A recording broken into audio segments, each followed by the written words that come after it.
വൈകുന്നേരമായില്ലേ, ചായ കുടിക്കണ്ടേ? അപ്പോൾ ഇന്നത്തെ ചായക്ക് നമുക്കൊരു പൊട്ടറ്റോ ഷോട്ട്സ് ഉണ്ടാക്കി നോക്കിയാലോ?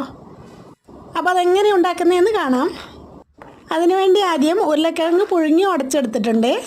അതിലോട്ട് കട്ട് ചെയ്ത് വെച്ച പച്ചമുളക്, വെളുത്തുള്ളി, മല്ലിച്ചപ്പ് ഇതെല്ലാം ഇട്ട് ഇനി ആവശ്യത്തിന് ഉപ്പും 1/4 സ്പൂൺ മഞ്ഞൾപ്പൊടിയും 1/2 സ്പൂൺ കുരുമുളക് പൊടിയും 2 സ്പൂൺ ഉണക്കമുളക് പൊടിയും 2 സ്പൂൺ കോൺഫ്ലവർ പൊടിയും ഇട്ട് ചെറുതായി ഒന്ന് കുഴച്ചതിന് ശേഷം ഞാൻ കുറച്ച് ബ്രെഡ് പൊടിച്ചിട്ടുണ്ട്, അതും ഇതിലോട്ടിട്ട് ഒന്നും കൂടി മിക്സ് ചെയ്യുക.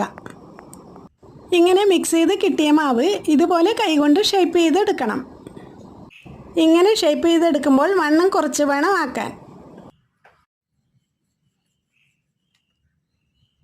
അപ്പോൾ എല്ലാം ഞാൻ ഷേപ്പ് ചെയ്തെടുത്ത് വെച്ചിട്ടുണ്ട്. ഇനി ഇത് മാറ്റി വെച്ചതിന് ശേഷം ഒരു പാത്രം എടുത്ത് അതിലോട്ട് 1/2 കപ്പ് മൈദയും 2 സ്പൂൺ കോൺഫ്ലവർ പൊടിയോട്ട് ആവശ്യത്തിന് ഉപ്പിട്ട് കുറച്ച് വെള്ളം ഒഴിച്ച് മിക്സ് ചെയ്യണം. മിക്സ് ചെയ്തത് ഇത്ര കട്ടിയിൽ വേണം ആയി കിട്ടാൻ. ഇനി വേറൊരു പാത്രം എടുത്ത് അതിലോട്ട് കുറച്ച് ബ്രെഡ് പൊടിയും 1 സ്പൂൺ കാശ്മീരി മുളക് പൊടിയോട്ട് മിക്സ് ചെയ്യണം.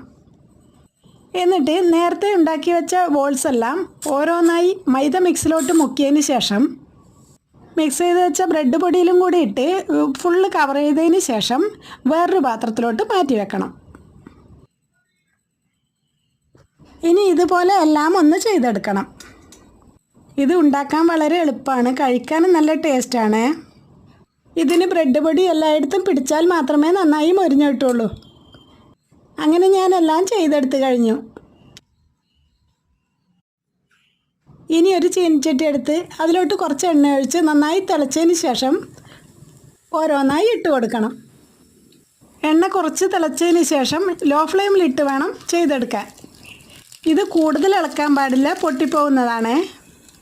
ഇനി ഇളം ബ്രൗൺ കളറാകുമ്പോൾ കോരിയെടുക്കാം. അങ്ങനെ നമ്മുടെ ക്രിസ്പി പൊട്ടറ്റോ ഷോട്ട്സ് റെഡിയായി കിട്ടി.